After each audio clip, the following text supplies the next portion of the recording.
करते हुए निहायत खुशी महसूस हो रही है कि हमने अपने 34 में से 18 अहदाफ नहायत कामयाबी से मुकम्मल कर लिए हैं। माहाना $2 अरब का जो खसारा हो रहा था, बैरूनी खसारा, वो पिछले 3 माह के अंदर कम होके तकरीबन $1 अरब से थोड़ा सा ज्यादा रहा, यानी आधा हो गया है। मैंने ये पहले दिन भी कहा था और मैं आज भी कहता हूं, हम IMF के पीछे नहीं छुपेंगे। फैसला किया सारे पाकिस्तान में गरीब लोगों को, गरीब घरानों को सेहत कार्ड देने का। यहाँ में देख लें कि जो अमीर मुल्क है वहाँ करप्शन नहीं है, लेकिन हम आज हैं ही सिर्फ पीछे रह गए, सिर्फ एक चीज से, करप्शन की वजह से। जब तक हम इसके ऊपर काबू नहीं पाते, पाकिस्तान का कोई फ्यूचर नहीं है। अस्सलाम वालेकुम, very good evening to all of you. आप देख रहे हैं पसे पर्दा और मैं हूं नादिया नकी। अब से कुछ देर पहले मौजूदा हुकूमत की 100 दिन की जो सेलिब्रेशन थी, उस तकरीबात जो कि जिना कन्वेंशन सेंटर इस्लामाबाद में हो रही थी, जिसका उन्वान था रख दी है बुनियाद नए पाकिस्तान की। इस उन्वान से आज जो तकरीब हुई उससे प्राइम मिनिस्टर अब से कुछ देर पहले खिताब कर रहे थे और अपनी हुकूमत को, अपनी पूरे मेंबरान को उन्होंने एक तरह से अप्रिशिएट भी किया, कॉन्ग्रेचुलेट भी किया, लेकिन साथ साथ उन्होंने आखिर में ये कह दिया कि अभी इश्क के इम्तिहान और भी हैं। अपनी इस तकरीब में हुकूमत ने 100 रोज़ा प्लान के हवाले से कहा। पहले उनके मुशीर ने बताया कि 34 में से 18 ऐसे टास्क हैं जो कि कंप्लीट कर लिए गए, और कंप्लीट से मुराद ये है कि अब वो बिल्कुल लॉन्च के लिए तैयार हैं और बकिया 16 के ऊपर काम हो रहा है, और ये वो डायरेक्ट हैं जो कि फेडरल गवर्नमेंट से लिंक थे। इसके साथ साथ प्राइम मिनिस्टर असद उमर साहब ने भी तकरीर की, शाह महमूद कुरैशी साहब ने भी तकरीर की, और साथ में जब प्राइम मिनिस्टर ने खिताब किया तो उन्होंने जो चीदा पॉइंट्स बताए और उन्होंने अपनी इस हुकूमत के 100 दिन में किए हुए काम और अगले जो पूरे 5 साल हैं उसमें जिस तरह से वो तब्दीली लाना चाहते हैं उसका जिक्र किया। उन्होंने कहा कि एक ही चीज़ को हम मलहूज़े खातिर रखते हैं, अब तक 100 रोज़ में जो पॉलिसी हमने बनाई, हमने सबसे पहले ये सोचा कि इससे गरीब को क्या फ़ायदा पहुँचेगा या आम आवाम को क्या फ़ायदा पहुँचेगा। इस पूरे हफ्ते हमने 100 रोज़ा प्लान के ऊपर प्राइम मिनिस्टर के जिक्र किया, जिसमें मुख्तलिफ प्रोग्राम्स की उन्होंने लॉन्च भी किया है और अब वो बिल्कुल तैयार हैं, जिसमें नया हाउसिंग है, क्लीन ग्रीन पाकिस्तान है, क्लाइमेट चेंज के हवाले से है, टूरिज्म के हवाले से है। आज तो उन्होंने फिशरीज़ का जिक्र किया, देहात की ख़वातीन का जिक्र किया, और उन्होंने ये भी साथ में कहा कि जब तक पाकिस्तान से करप्शन ख़त्म नहीं होती, जब तक कोई भी जो हम प्लान्स करेंगे या जो भी हम मनसूबा बंदी करना चाहते हैं वो कामयाब नहीं होगा। एजुकेशन की पॉलिसी, हेल्थ की पॉलिसी, इन सब का दोबारा से जिक्र किया वज़ीर आज़म पाकिस्तान ने और कहा कि ये सब कुछ अब मुकम्मल तौर पर तैयार हैं और अब हम इस पर काम यानी लॉन्च करने के फेज़ में हैं। ये यकीनन एक बड़ी कामयाबी होगी हुकूमत की अगर पाकिस्तान से गुर्बत का खात्मा हो जाए, या जिस तरह से उन्होंने कहा कि 20 लाख अफराद को वो गुर्बत से निकालेंगे।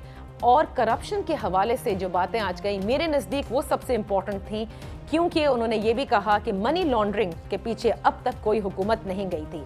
आज अपने मोहतरम मेहमानों का मैं तारुफ कराते चलूँ। इस नशिस्त में कुछ बहुत ही इंपॉर्टेंट पॉइंट्स हैं जिन पर हम बात करेंगे, खुसूसन करप्शन के हवाले से और इकॉनमी के हवाले से, क्योंकि आज फिर असद उमर साहब ने कहा है कि कुछ भी हो जाए हम IMF के सामने ना तो झुके हैं और ना उनके पीछे छुपने वालों में से है।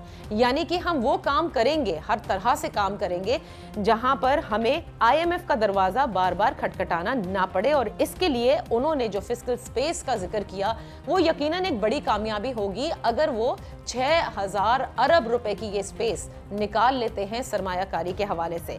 मेरे साथ तशरीफ फरमा है कराची में नजीब हारून साहब, ताल्लुक़ है आपका पाकिस्तान तहरीक इंसाफ से, thank you so much. And if I am not mistaken नया हाउसिंग पाकिस्तान अथॉरिटी में काफ़ी काम कर रहे हैं आप।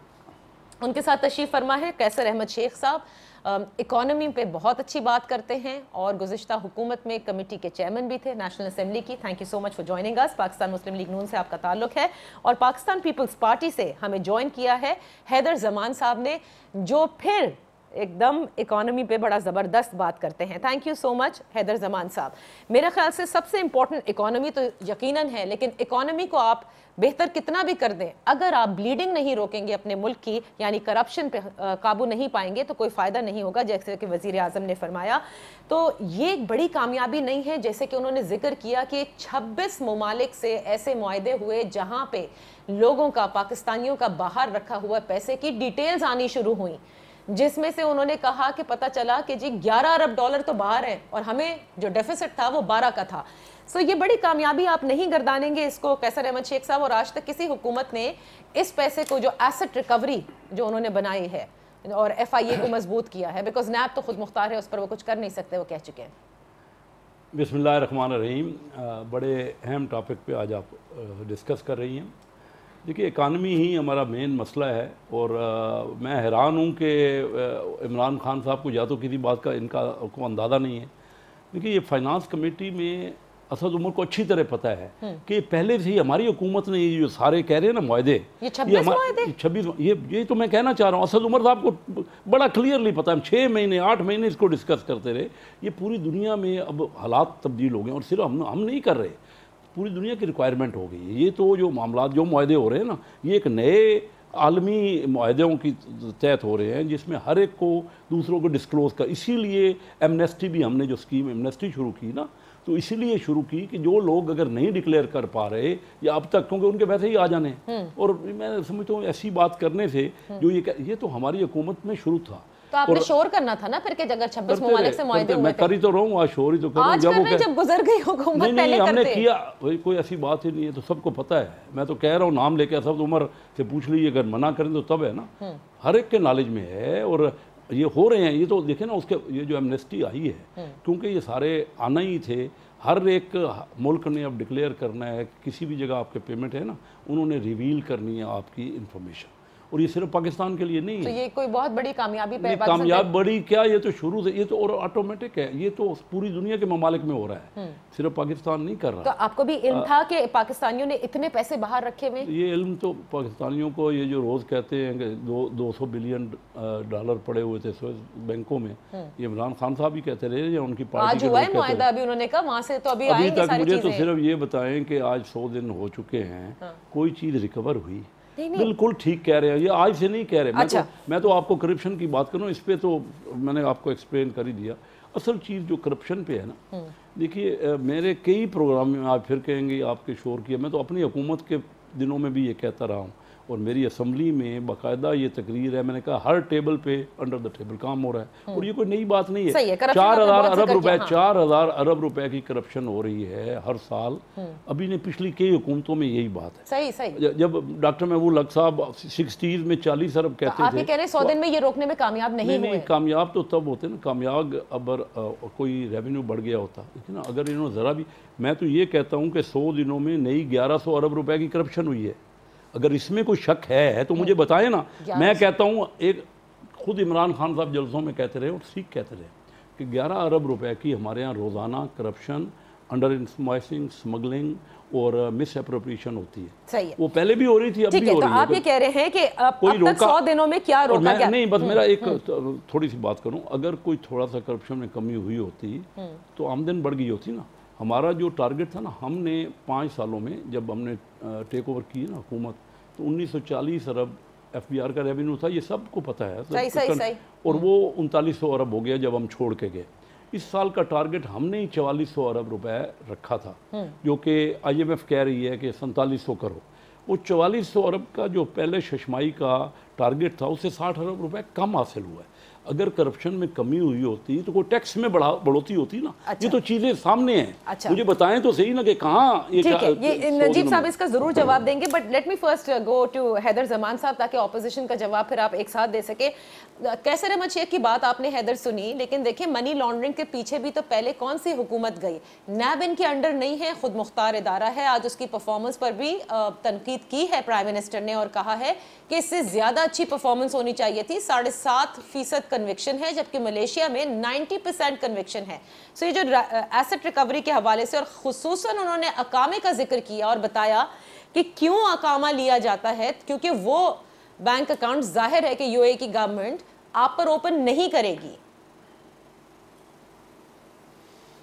देखिए नादिया, बहुत शुक्रिया। बहुत तफसीली 2-3 घंटे का बयान आज आपने सुना, कौम ने भी सुना, प्राइम मिनिस्टर साहब भी बोले, उनके वज़रा भी बोले, और शहजाद अकबर साहब ने भी अपना बयानिया दिया। बड़ा अच्छा है, हॉल भी बड़ा अच्छा था, गिमिक्री भी बहुत अच्छी थी, मई में एक तारिक झगड़ा साहब हैं, गालिबन अब KPK में वो मिनिस्टर हैं, उनका ये ब्रेन चाइल्ड था 100 डे प्लान, और हम ये कर रहे हैं, हम वो कर रहे हैं। सवाल ये पैदा होता है कि उसकी माइक्रो मैनेजमेंट में नहीं जाते, मोटी मोटी बात कर लेते हैं, common sense for the common man. 3-4 चीज़ें इनकी थ्रस्ट थी, सिविल सर्विस एंड पुलिस और लोकल गवर्नमेंट रिफॉर्म।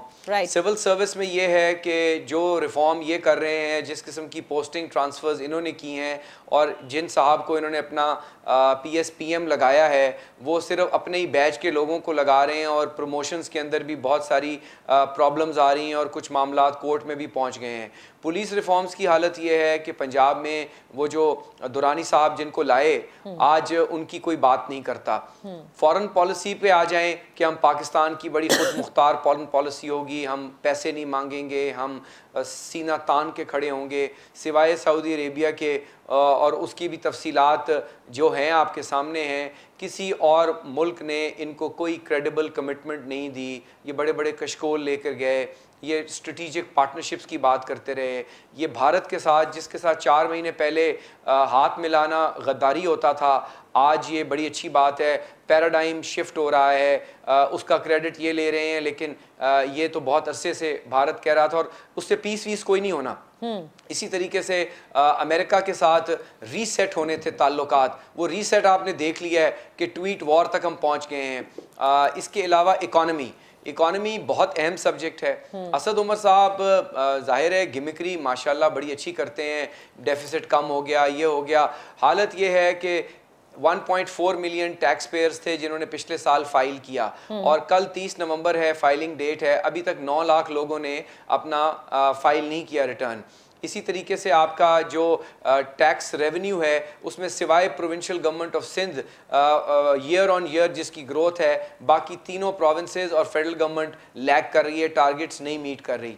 इसके अलावा आपकी टैक्स रिफॉर्म्स लेकर आएंगे ना, इजाफा नहीं हुआ, वो तो उन्होंने कहा, लेकिन कहां से लेकर आएंगे, ये तो उनको डे 1 पे लाने थे, यानी हमें अब 100 दिन और बताए जा रहे हैं। यानी खूबसूरती ये है नादिया, लेट मी फिनिश, खूबसूरती ये है हुकूमत की कि मई में बताया था कि पहले 100 दिन में हम ये कर देंगे, जनूबी पंजाब का सूबा बना देंगे, ज़राअत को एक खुशहाल इंडस्ट्री बना देंगे। ज़राअत की हालत ये है कि आज हम जब बात कर रहे हैं, गंदम की बिजाई खत्म होने जा रही है, यानी 1 दिसंबर को खत्म हो जाती है। जो 5 साल पहले 1300 रुपया मन गंदम की कीमत थी, प्रोक्योरमेंट प्राइस, आज 5 साल इन्फ्लेशन के बाद भी किसान को वही 1300 का लॉलीपॉप दे रहे हैं, यानी नेगेटिव ग्रोथ है। वो क्यों लगाएगा? और 10 मिलियन टन आपके पास एक्सेस स्टॉक में पड़ा है, उसको तीनों सूबे कह रहे हैं कि आप एक्सपोर्ट करें, फेडरल गवर्नमेंट बैठी है उसके ऊपर नहीं कर रही।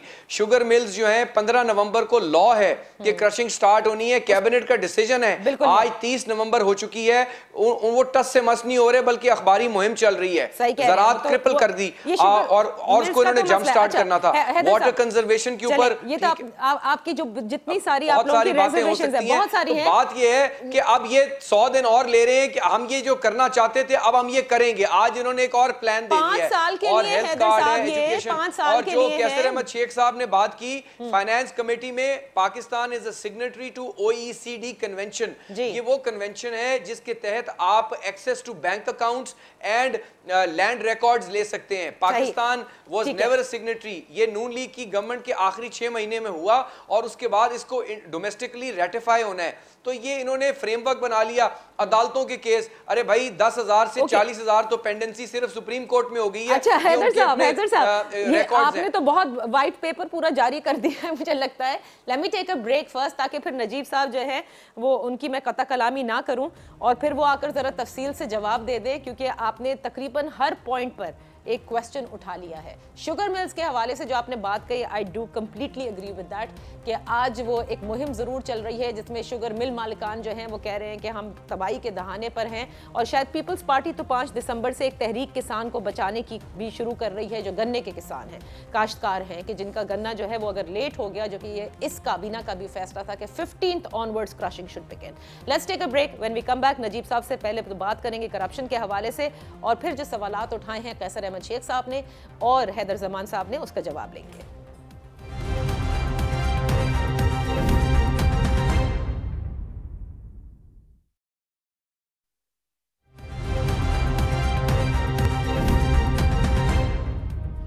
Welcome back. प्रोग्रेस रिपोर्ट आज जारी हुई है। प्राइम मिनिस्टर पाकिस्तान ने तकरीब से खिताब भी किया, उसी पर हम बात कर रहे हैं। नजीब हारून साहब पाकिस्तान तहरीक इंसाफ से हमारे साथ हैं। आपको जवाब देना होगा इस, ये तो खैर बहुत सारी चीज़ें हैदर ने रेस की, लेकिन मैं एक चीज़ सबसे पहले आप जवाब दीजिए। जो इंडिविजुअल का जिक्र किया जिनका पैसा बाहर है, जो आपको पता चल रहा है, उनका क्या होगा? कोई मतलब मैकेनिज्म होगा कि जैसे अलीमा खान साहिबा ने फ़ाइन पे किया एंड एवरीथिंग इज़ फाइन, या फिर ये भी देखना होगा कि वो क्या इलगॉटन मनी थी, क्या था? देखिए, हमारे दोनों दोस्तों ने बड़ी तफसील से बात रखी और दोनों तीन दफ़ा गवर्नमेंट में नून लीग भी और पीपल्स पार्टी रही है, और जितनी तफसील से हैदर ज़मान साहब ने रखी, अल्लाह करता कि जिस वक्त ये 2008 से 13 तक हुकूमत में थी पीपल्स पार्टी, ये इसी तफसील से उनमें जो लोग थे ज़िम्मेदार के, जिनके हाथ में हुकूमत की चीज़ें थी, ये रखते और वहाँ आलम। ये बातें जो आज इमरान खान साहब ने की हैं, मैं दावे के साथ कह सकता हूँ कि हमारे दोस्तों को जो माजी के अंदर हुकूमत मेरे समझ ही नहीं आएंगी। क्यों नहीं समझ में आएंगी? उनके लिए चाइनीज़ है, क्योंकि ये गरीब आदमी की बात हुई है, ये आम आदमी की बात हुई है जो पाकिस्तान का असल मालिक है, और वो उसको तहफ़्फ़ुज़ ही नहीं मिला। क्योंकि जो पिरामिड जिसके टॉप के ऊपर हुक्मरान बैठते थे, वो अपने अरले तरले, अपने बाहर पैसे, तहफ़्फ़ुज़, सब चीज़ें, और आम आदमी जिसके सर के ऊपर हुकूमत करते थे। क्योंकि जब इक़्तिदार ख़त्म हुआ तो दुबई बैठ जाओ, लंदन बैठ जाओ, अमेरिका चले जाओ, जहाँ सऊदी अरबिया जाके बैठ जाओ।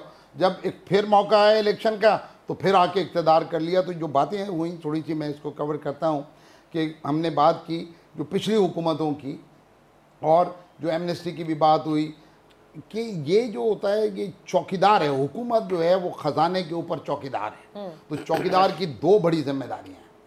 पहले, इससे पहले कि जो और कुछ ख़जाने में आए, एक उस ख़जाने में से अपने ऊपर, अपनी ज़ात के ऊपर, अपने वज़ीरों के ऊपर, अपने वज़ीर आज़म के ऊपर, या जो भी है, उस ख़जाने को अमानत की तरह समझे और उसमें से कम, बल्कि मैं कहता हूँ कुछ भी इस्तेमाल ना करे। अगर जो अफोर्ड कर सकता है और जिसको तनख्वाह लेने की ज़रूरत नहीं है, फॉर मैंने अल्लाह की मेहरबानी से ये ऐलान किया, स्पीकर को लिख के दिया कि मैं एक्सचेकर से कौम के ख़जाने में से 1 रुपया भी नहीं लूँगा। जो अफोर्ड कर सके, जो उसकी मजबूरी है वो ज़रूर ले। लेकिन हमारे यहाँ इतने जनाब बड़ी बड़ी, जिस वक्त वहाँ एंट्री होती है, आप देखें तो ऐसी बड़ी बड़ी गाड़ियों में आके हम सब उतर रहे होते हैं, और वो जो वहाँ से ख़जाने में से, बहरहाल मैं ये एक बात। दूसरी बात जो करनी होती है कि उस ख़जाने में से चोरी ना होने दें, जहाँ जहाँ सुराख हैं। बिकॉज माजी में जो हुकूमत में लोग होते हैं, मार्कोसों ने, शायरानों ने, दुनिया के अंदर जो इस तरह के हुक्मरान थे, वो ऐसे चैनल्स बनाए हैं और इस तरह का नज़म बनाया है कि जो ये थर्ड वर्ल्ड से ख़ास तौर से दौलत बाहर ले जाओ, उसको छुपा के रखो, और उसके बाद जब इक़्तिदार से बाहर हो तो फिर जाके वहाँ पर मज़े करो। तो ये चीज़ को जो हुकूमत, ये हुकूमत जो कर रही है, इमरान खान साहब की हुकूमत जो कर रही है, वो देखिए वही कौम है, इसी कौम को सुधारना है, और चंद लोगों को जो बड़े मुजरिम हैं इस कौम के, उनको मिसाल बनाना है, एंड उसको डेटरेंट बनाना है। यानी यही जो आपको नैब जो है जो बनाई, जिसपे इमरान खान साहब ने भी कहा, अनफॉर्चुनेटली ये टूथलेस इदारे बनाए, इसको बड़ा शार्प इदारा होना चाहिए। तो आप लोग बेहतर करेंगे इसको, यानी इसमें बेहतरीन लोग जाने चाहिए जो वाइट कॉलर क्राइम को देखें।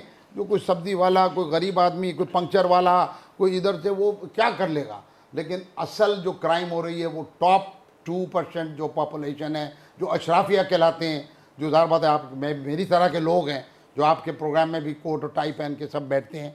तो असल जहाँ पर वाइट कॉलर क्राइम को पकड़ा जाना है, तो बेहतरीन दिमाग, क्योंकि वो भी क्रिमिनल दिमाग है, और वाइट कॉलर क्राइम को पकड़ना जाना है।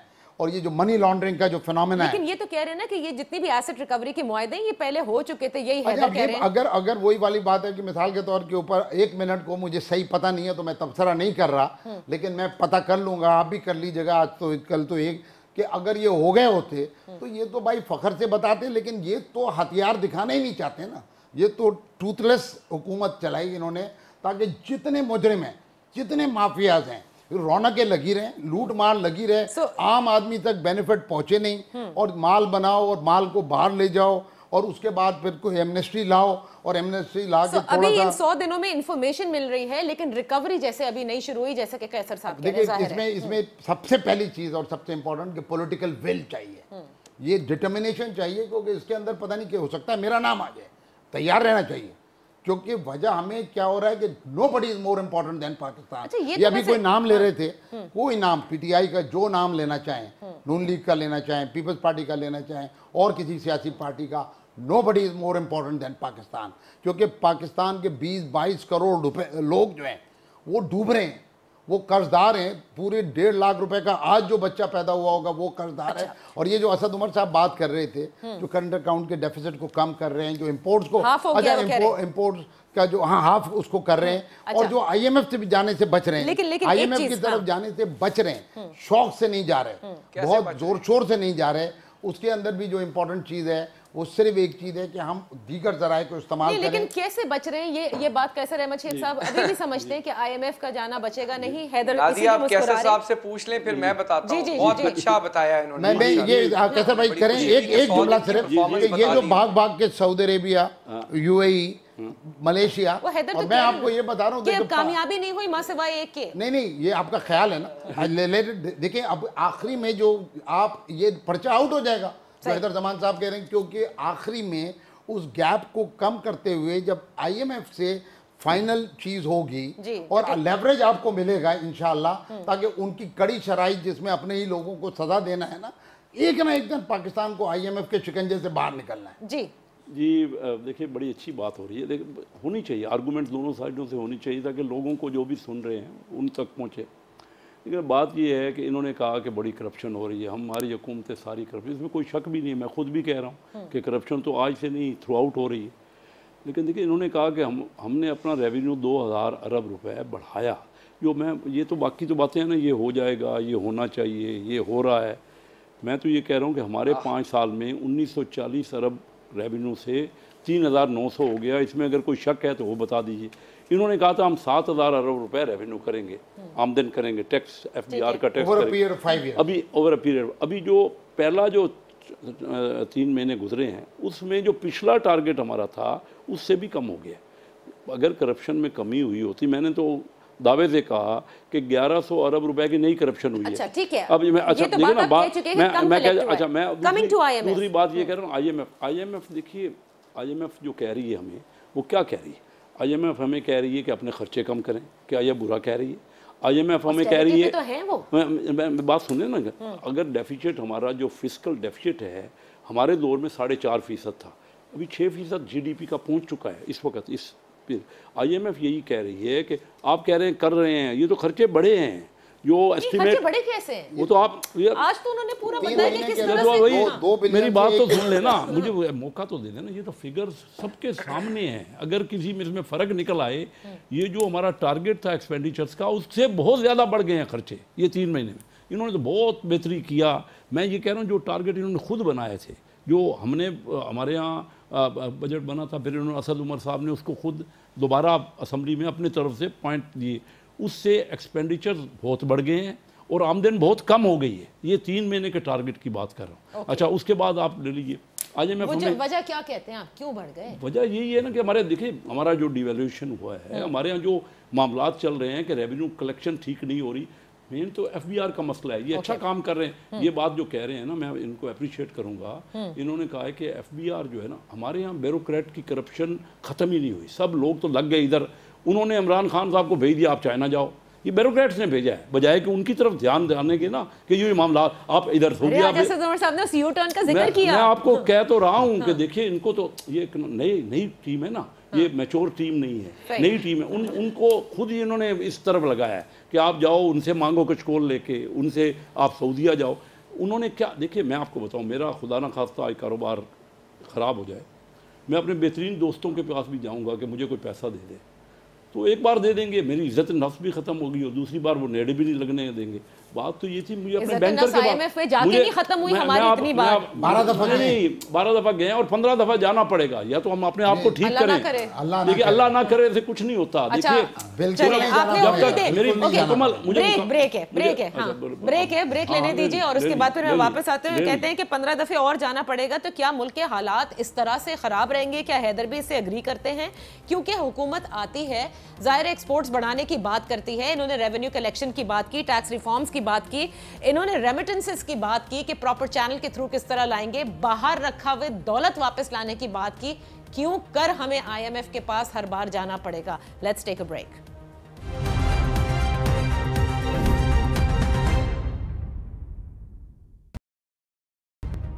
Welcome back. ये आखिरी सेगमेंट है और दोनों ऑपोजिशन के मेंबरान चाहते हैं कि वो अपनी बात कंप्लीट कर लें। आप मैं सिर्फ ये जानना चाहती हूँ आपसे कि लेट्स कम टू दिस। इस 100-डे प्लान की तकरीब जो हुई, क्या आप समझते हैं कि इस मौजूदा हुकूमत ने, प्राइम मिनिस्टर ने किसी किस्म की कोई डायरेक्शन नहीं दी, कुछ अच्छा नहीं किया, या इवन एक होप नहीं दिलाई? नहीं जी, होप दिलाई है। और मैं कहूँ कि अच्छा उनका देखें जो बातें हैं वो सारा वो ठीक कह रहे हैं। हम तो ये सिर्फ चाह रहे हैं अल्लाह करे वो कामयाब हों। हमने तो खुद ये, और हम उनको एडवाइस करना चाह रहे हैं। अपोजिशन एज ए अपोजिशन हम चाहते हैं कि मैं मसलन आपको बताऊं, मेरा क्योंकि एक एक्सपीरियंस है, मैं भी इसी एम्बिशन से असम्बली में गया हूं कि कुछ बेहतरी आ जाए।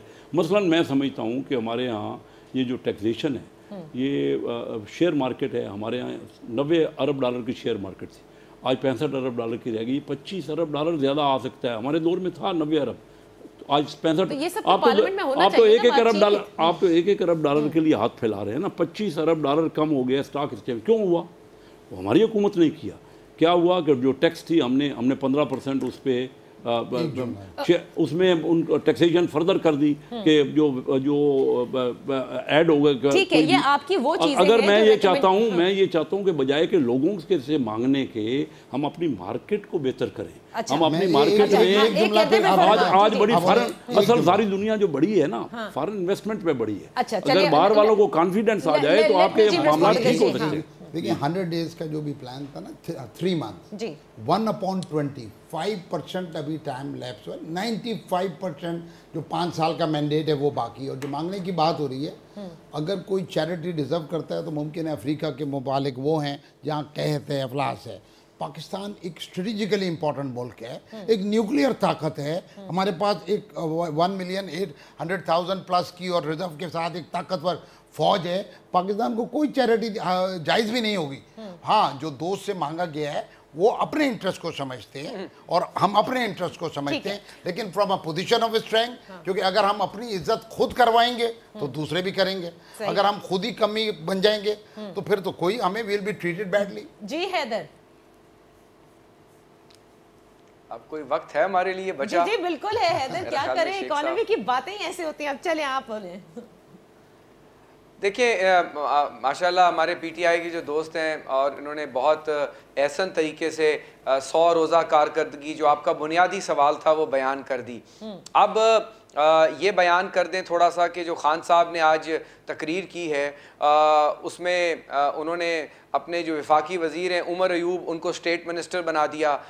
उन्होंने एक बहुत अच्छी ब्रेकिंग न्यूज़ कौम को दी और मीडिया को ख़ुसूसन कि 100 दिन की जो इतनी अच्छी कारकर्दगी है इसका अगर कोई वाकई ही हकदार है तारीफ़ का तो वो फ़र्स्ट लेडी हैं। ये उनकी विज़न है। तो अब आप देख सकती हैं कि वो विज़न कहाँ से ट्रिकल डाउन होकर पंजाब में एक पोस्टर बॉय सीएम की सूरत में भी नज़र आ रही है।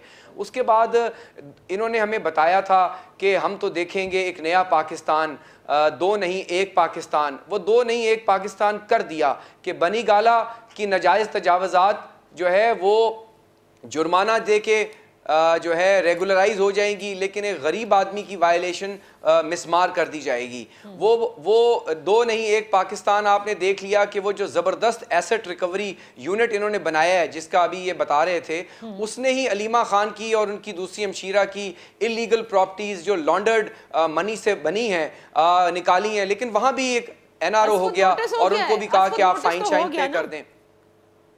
नहीं, वो तो नोटिस हुआ ना, लेकिन हुकूमत ने क्या किया, डिसीजन मेकिंग क्या हुई?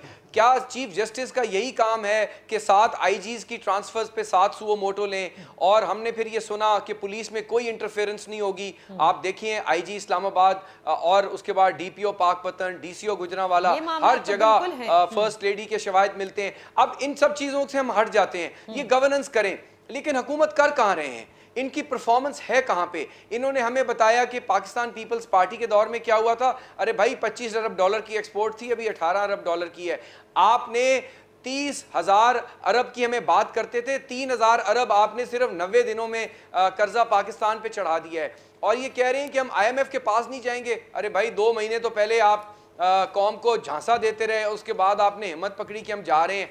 अब आप में हिम्मत नहीं है कि आप उनकी कंडीशंस पूरी करें, लेकिन जाना आपने फिर भी है। वो क्या कह रहे हैं? वो क्या यही रहे हैं नादिया कि 150 अरब रुपया, 150 रुपया का डॉलर करें, बिजली और 30% महंगी करें, गैस पे और फ्यूल सरचार्जेस लगाएं, गरीब आदमी पे और टैक्स लगाएं, आप अपनी करप्शन जो है और स्पेंडिंग को कंट्रोल करें। इन्होंने पब्लिक स्पेंडिंग जो है वो तो खत्म कर दी, आधा कर दिया बजट। नहीं, लेकिन हैदर उन्होंने तो ये कहा ना कि अभी आखिर में कहा ना, आखिर में उन्होंने कहा प्राइम मिनिस्टर ने कि गरीब हो या सैलरीड पर्सन हो, मुश्किल में है अभी।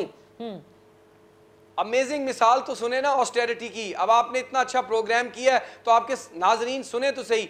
इनके स्पीकर हैं मुश्ताक गनी KPK के, वो ही पब्लिक अकाउंट्स कमेटी के चेयरमैन है। मौसूफ ने 3 दिसंबर से 13 दिसंबर तक इस्लामाबाद KPK हाउस में पाकिस्तान की तारीख में पहली बारी पब्लिक अकाउंट्स कमेटी का इजलास जो KPK में होना चाहिए वो इस्लामाबाद करने जा रहे हैं। अच्छा, और 150 से जायद अफसरान और सेक्रेटरी साहिबान वहां पे आएंगे, वो रहेंगे 10 दिन और पब्लिक अकाउंट्स कमेटी होगी। मुझे नहीं पता कि ऑडिट पैरा कौन सा पास होगा, लेकिन ये KPK की तारीख का सबसे बड़ा ऑडिट पैरा क्रिएट होगा कि PSC का इजलास ही सूबे में नहीं हो रहा। तो ये ऑस्टेरिटी है, ये गिमिकरी है, ये कौम के लिए। और जो हाउसिंग अथॉरिटी इन्होंने बनाई है माशाल्लाह, हमारे अब जब हमारे बैठे हैं, जब हम हाउसिंग अथॉरिटी का हमें बताएं कि ये 50 लाख घर कहां से बनाएंगे। आपका GDP ग्रोथ रेट तो ऑलरेडी 4% से नीचे जा रहा है। आपका जो GDP ग्रोथ रेट है इकोनॉमी को आपने हीट कर दिया। और मैं भी अगर गलत है मुझे पता नहीं, जो बात ये कह रहे हैं होनी नहीं है। इंपॉर्टेंट क्या चीज है, बेवकूफ बना रहे हैं और किसान को आपने बर्बाद कर दिया, 5 साल को उड़ा के रख दिया। 5 साल की क्लोजिंग के ऊपर हिसाब होगा, आपने एक्सपोर्ट्स कहां पहुंचेंगी। 5% टाइम टाइम अभी यानी वही वाली बात है कि पूत के पांव पालने में नजर आते हैं। अभी 3 महीने की तो लेना, आपकी बात सुनी थी ना, हौसला नहीं है, ये हौसला नहीं है। आप बताएं 50 लाख घर आप बनाएंगे या वो नैब अपना काम कर रही है, जो इनका फाइनेंसर है, जो दूसरी बुखारी है, जो लंदन में कबाब खिलाते थे, पकड़ कर रही है, जहांगीर अब ये इनका वो वाला हिसाब है इस मुल्क के धोबन पे बस नहीं चल रहा, अल्ले तल्ले के कान ऐड दिए तो हर मलबा ये जाके बाहर 50 लाख घरों के आप इंचार्ज है ना। आप बताएं क्या पाकिस्तान अथॉरिटी है हाउसिंग की, प्राइम मिनिस्टर के नीचे है, हाउसिंग मिनिस्ट्री के नीचे है, उससे आप क्यों नहीं बनवा रहे? आप अनिल मुशर्रफ को क्यों दे रहे हैं? नहीं हूं उसके इंचार्ज जो टास्क फोर्स है, आप उस कमेटी में आप बताएं ना 50 लाख नहीं आप 5000 घर बना दें, आप उसका ब्लूप्रिंट देना। आप उस कमेटी में आप बताएं गरीब आदमी का जिक्र हुआ है। अच्छा, अनफॉर्चुनेटली वक्त खत्म हो गया है, लेकिन जैसे आज तकनीकी बातों से गुरेज किया गया, उन तकनीकी बातों का आई एम श्योर कि अब क्योंकि वो लॉन्च फेज में है वो पूरा सब कुछ सामने आएगा, जो कि प्राइम मिनिस्टर ने भी कहा है। एंड विल सी, हम देखेंगे ना। अभी तो 100 दिन हुए हैं हैदर, आप भी उम्मीद रखें। Direction 100 days was a direction basically, they have given the direction, let's see अब यहाँ से इनका इम्तिहान असल शुरू होगा ना। खुद प्राइम मिनिस्टर ने भी कह दिया, आप भी देखेंगे। उम्मीद करनी चाहिए कि सबसे इंपॉर्टेंट चीज जो करप्शन के खिलाफ इनकी जंग है उसमें ये कामयाब हो जाएं। जो लूटी हुई दौलत का जिक्र ये ऑपोजिशन में करते थे, अब हुकूमत में आने के बाद इन पर लाजिम है कि फिर वो लूटी हुई दौलत दिखाएं। और हम तो चाहेंगे कि जब जब आए आप लोग बताएं और जम बताएं कि कितने सारे डॉलर आप लोग लेकर आए हैं। Thank you so much for joining us. इंशाल्लाह फिर आपकी खिदमत में हाजिर होंगे। अपना ख्याल रखिएगा। अल्लाह हाफिज़।